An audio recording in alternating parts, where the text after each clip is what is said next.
Você já ouviu falar de espiões russos vivendo entre nós? Parece coisa de filme, não é? Mas e se eu te dissesse que recentemente o Brasil se viu no centro de uma operação digna da Guerra Fria? Sim, em pleno século XXI, agentes secretos russos estavam infiltrados no nosso país, com identidades brasileiras legítimas, vivendo vidas aparentemente normais, até serem descobertos. Esse é o tipo de história que nos faz olhar para o lado e pensar: quem realmente são as pessoas ao nosso redor? Hoje no Sabia Disso, você vai conhecer o caso real que envolveu espionagem internacional, documentos brasileiros forjados e uma rede de inteligência que operava sob nossos narizes. Uma reportagem do jornal The New York Times revelou todos os detalhes dessa trama, e nós vamos te contar agora. Então, prepara o fone de ouvido, ajusta o volume, porque essa história vai te deixar de queixo caído. Tudo começou com uma simples revelação. Um homem chamado Sergei Chubko, supostamente argentino, com uma história de vida discreta, tinha uma identidade falsa. Mas ele não estava sozinho. Na verdade, a Polícia Federal Brasileira, em conjunto com agências internacionais, descobriu um grupo inteiro de agentes russos que viviam no Brasil sob nomes brasileiros autênticos, com certidões de nascimento, CPFs, RGs, passaportes e até redes sociais. Essas identidades, no entanto, foram todas criadas a partir de registros reais de pessoas que morreram na infância. Esses espiões não estavam aqui apenas de passagem. Eles estudaram, trabalharam, se casaram e se misturaram à sociedade brasileira. Tudo parte de um plano meticuloso para usar o Brasil como trampolim para infiltrações em outros países, principalmente na Europa. Eles viviam entre nós. Um dos casos mais emblemáticos foi o de Maria Eduarda, uma suposta cidadã brasileira que vivia em um bairro tranquilo de São Paulo. Aparentemente, uma profissional comum, com amigos e até um cachorro chamado Bolota. Mas, na verdade, ela era uma agente do Serviço de Inteligência russo, com treinamento especializado e missões internacionais. Assim como ela, outros agentes viviam disfarçados em cidades como Florianópolis, Recife e Curitiba. O que chamou a atenção das autoridades foi a similaridade entre os padrões de documentação desses cidadãos. Todos tinham registros ligados a certidões de óbito infantis e processos de emissão de documentos em regiões específicas, como o interior de Minas Gerais. Essas cidades eram escolhidas a dedo. Em locais com menor controle digital, era mais fácil forjar documentos e criar identidades que passavam despercebidas pelos sistemas de segurança. Mas a pergunta é: por que o Brasil? Segundo especialistas, o Brasil oferece uma combinação única de vantagens para esse tipo de operação. Aqui, o sistema de documentação, apesar de avançar nos últimos anos, ainda possui brechas. Além disso, o país não é visto como uma ameaça direta por potências globais, o que torna o território ideal para a criação de coberturas limpas. Esses agentes, depois de construírem uma vida legítima no Brasil, conseguiam vistos para países europeus, e era lá que a espionagem realmente acontecia. Mas como eles foram descobertos? Uma investigação da Polícia Federal, em parceria com serviços de inteligência estrangeiros, começou a desconfiar de inconsistências nos registros civis. Pequenos detalhes, como nomes ligados a certidões de óbito, ausência de registros escolares antigos e contradições em depoimentos, acenderam o alerta. O desfecho dessa história é digno de filme de espionagem e ainda está em andamento. A missão de Sergei Cherkassov no Brasil. Sergei Vladimirovich Cherkassov chegou ao Brasil em 2012 com a missão de construir uma identidade sólida como brasileiro. Ele se apresentava como Victor Müller Ferreira, um cidadão nascido em 1989, com mãe brasileira e pai alemão. Tinha CPF, carteira de motorista, histórico escolar e universitário, e até registros médicos, tudo cuidadosamente forjado. Durante anos, frequentou universidades brasileiras, viveu em diversos estados e até trabalhou em órgãos e empresas respeitadas, tudo para consolidar seu disfarce. Chegou a cursar Relações Internacionais na Universidade Federal do Rio de Janeiro, criando um perfil de alguém interessado em política internacional, uma escolha estratégica para um espião.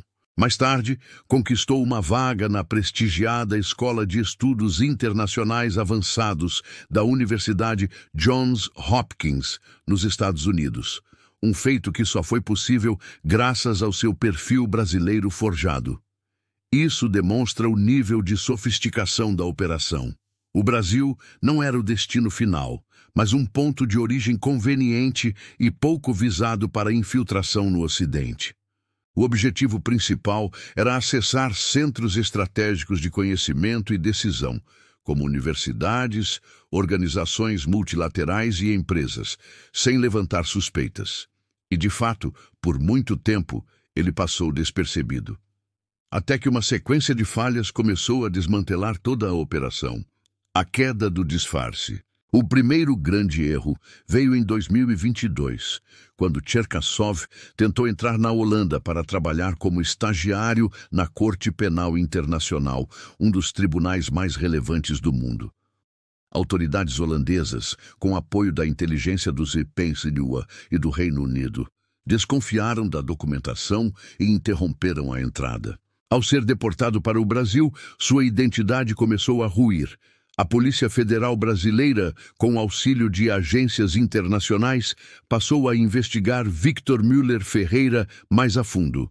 Descobriram que a certidão de nascimento era falsa e que o suposto histórico familiar tinha diversas inconsistências. Foi então que o nome verdadeiro de Cherkasov emergiu, junto com evidências de que ele havia sido treinado pela inteligência russa para atuar como agente clandestino, um illegals, como são conhecidos os agentes que operam com identidades completamente falsas. A prisão no Brasil foi decretada por uso de documentos falsos e ele foi condenado a 15 anos de prisão.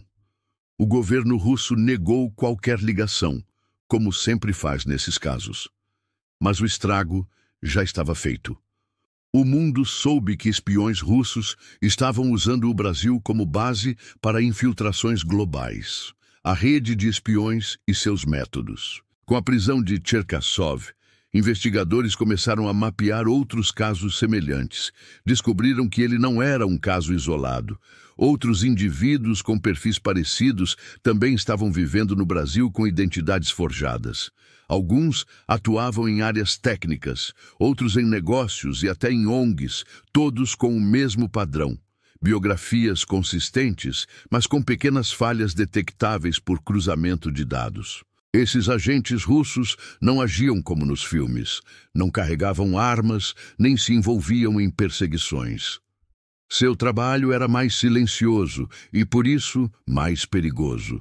Eles buscavam informações, cultivavam relacionamentos com pessoas influentes e esperavam o momento certo para agir. A sofisticação das identidades falsas impressionou as autoridades brasileiras. Alguns desses espiões tinham perfis nas redes sociais, fotos de infância, registros em escolas e até boletins de vacinação antigos. Tudo digitalmente fabricado ou obtido por meio de infiltração em bancos de dados. Isso levantou preocupações graves sobre a segurança dos registros públicos no Brasil e sobre como o país pode estar sendo explorado por agências de inteligência estrangeiras. A partir desse ponto, o trabalho da Polícia Federal se intensificou e novas prisões estavam por vir. Reações internacionais e consequências. A descoberta dos espiões russos operando com identidades brasileiras teve impacto imediato na comunidade internacional. Em Washington, o caso Cherkasov foi usado como exemplo em audiências no Congresso americano, que discutiam os riscos da espionagem russa em países aliados. Na Europa, aumentaram as exigências de verificação para brasileiros que aplicavam para vistos e trabalhos estratégicos. Houve um esforço coordenado para revisar candidaturas em órgãos sensíveis, especialmente de indivíduos com perfis semelhantes ao de Cherkasov. Internamente, o Brasil precisou rever seus sistemas de controle documental. Uma força-tarefa foi criada para revisar casos suspeitos de falsificação de identidade e melhorar os mecanismos de autenticação. Também aumentou a cooperação com agências estrangeiras de inteligência. O episódio evidenciou que o Brasil, mesmo sem estar no centro dos conflitos geopolíticos globais, pode ser peça fundamental, seja como alvo, seja como plataforma para ações de espionagem. A neutralidade aparente tornou o país um ambiente propício para operações clandestinas de longo prazo.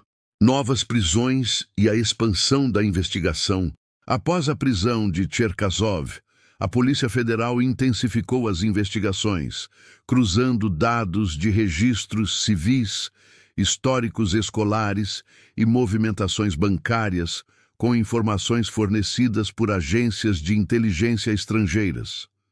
Esse esforço revelou que ao menos 5 outras pessoas estavam vivendo no Brasil com identidades falsas, todas vinculadas, direta ou indiretamente, à inteligência russa. 2 prisões adicionais ocorreram no início de 2025.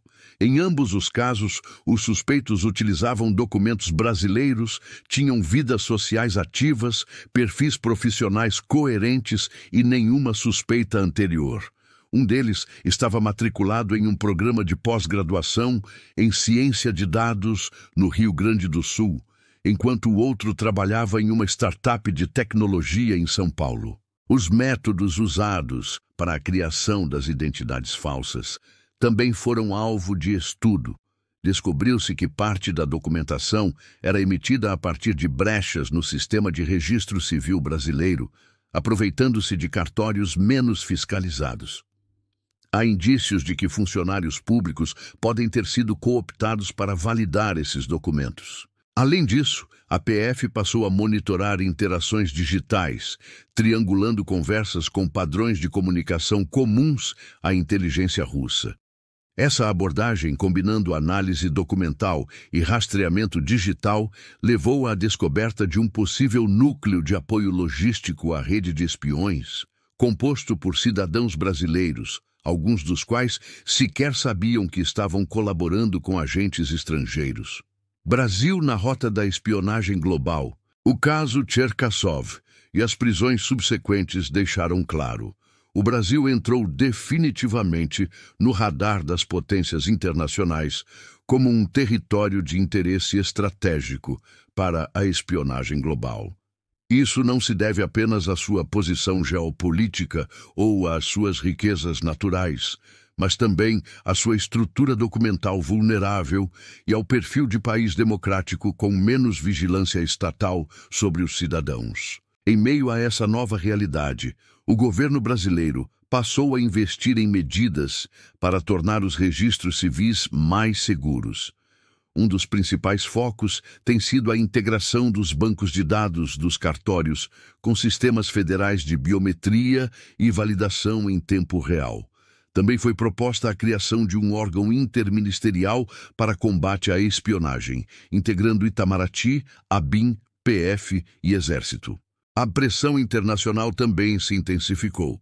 Em reuniões da ONU, da Interpol e da Comunidade de Inteligência da América Latina, o Brasil passou a ser cobrado por mais rigor na emissão de documentos e na checagem de antecedentes para estrangeiros. O país, por sua vez, tenta equilibrar esse novo papel com o respeito às liberdades civis e ao seu histórico de neutralidade diplomática. Ao mesmo tempo, cresce o debate interno sobre os limites da atuação de agências estrangeiras em território nacional. A revelação de que a CIA e o MI6 alertaram o Brasil sobre Cherkasov trouxe à tona questões sensíveis sobre soberania, colaboração internacional e a extensão da vigilância que grandes potências exercem sobre países em desenvolvimento.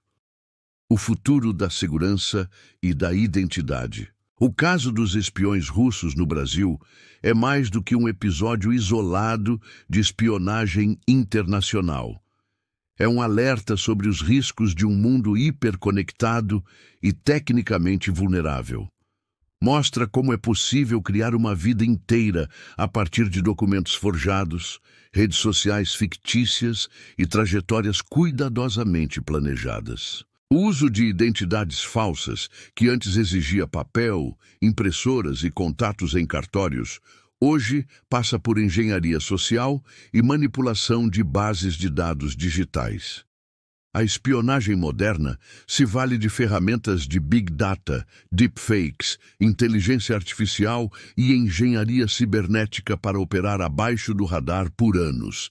O Brasil, como muitos países, precisa se adaptar a esse novo cenário.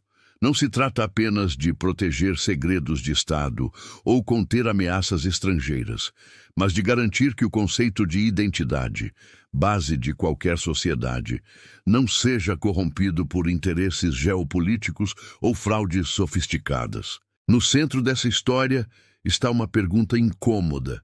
Quantos outros Victor Müller ainda vivem entre nós? A resposta talvez ainda esteja sendo escrita nos arquivos da Polícia Federal, nas reuniões sigilosas entre agências de inteligência e, sobretudo, na atenção que o Estado brasileiro dará à proteção de sua soberania nos próximos anos. E agora que você conhece os bastidores dessa operação digna de filme de espionagem, me diga, o que mais está escondido por trás das cortinas diplomáticas entre os países? Será que estamos vendo só a ponta do iceberg? Se você gosta de histórias reais, cheias de mistérios e reviravoltas, já deixa seu like, se inscreve no canal e ativa o sininho, porque no próximo vídeo a verdade pode ser ainda mais surpreendente. E se quiser apoiar nosso trabalho investigativo e curioso, compartilhe deste vídeo com um amigo que adoraria descobrir essas histórias ocultas. Nos vemos no próximo capítulo.